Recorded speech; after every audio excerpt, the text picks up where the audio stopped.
So just real quick, before we get started with just a relatively short discussion, easy discussion, and somewhat repetitive discussion, but a more recent reference, well, today, to the cryptoganda work and a little update.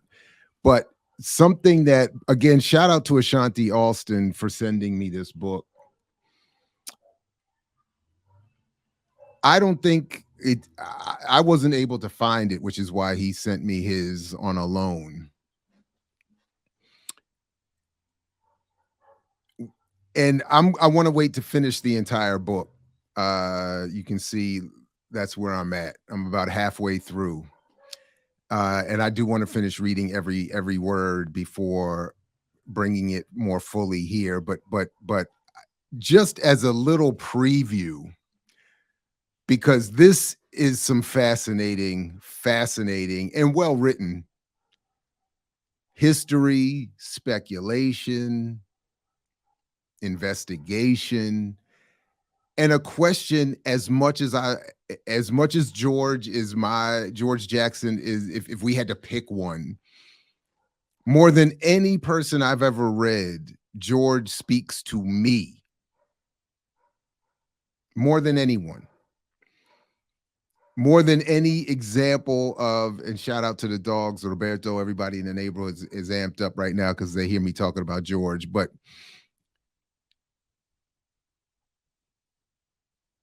as much as that is true, as much as Blood in My Eye is the book that, I don't know, for roughly 20, 25 years, yeah, approaching 25 years now, when asked, what's your book? Blood in My Eye has been the answer.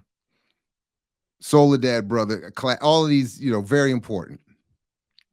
But I've never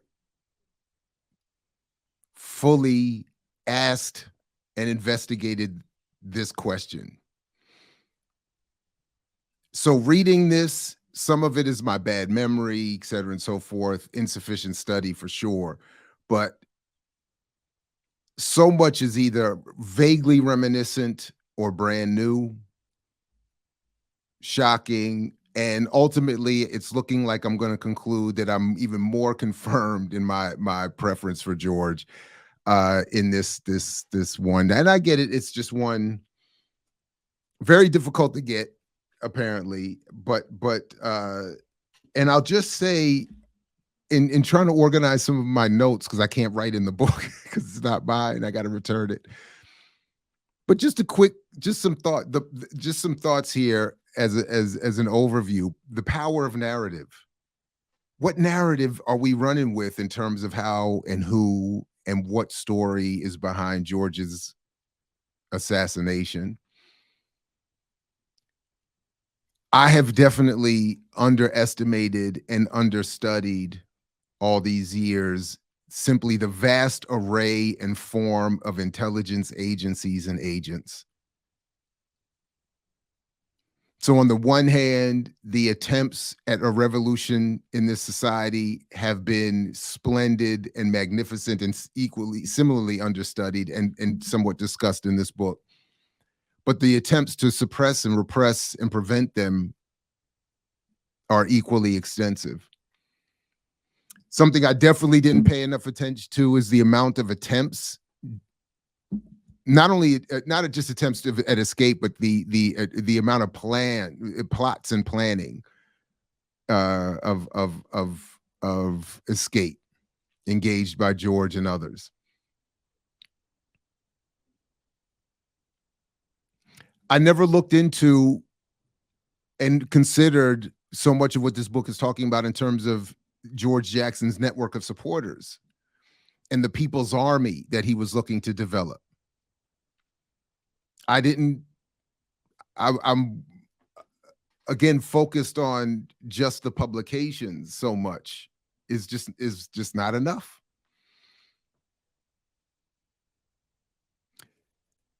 The state's foreknowledge of George Jackson's plot and plots to escape and hence the conclusion that this book is leading to, insufficiently considered on my part.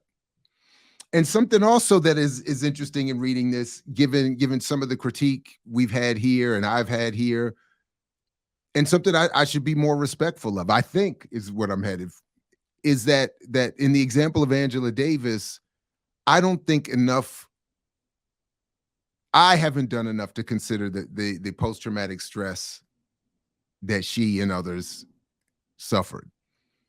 Going back and being encouraged to go back and look at what she went through and her connection to Jonathan Jackson and others, and George, of course. It's something to be considered, not as an excuse or justification, but something I think we have to be more mindful of, especially those of us who want to recreate so much of that same energy. The interesting connection this book raises as something just to speculate and consider, the relationship between Fred Hampton, Chicago, and the LA Panther Party chapter shootout with the police. There's a fascinating speculative piece here that we'll come back to. And then I'll just stop here. But as I said already, that I think George is going to come out for me even more heroic than I even considered. That in my insufficient study, even the lofty heights I've put him to are insufficient. So just something we'll come back to, and I'm looking forward to, because the book is fast. The book is a mind-blowing, fascinating, very well written,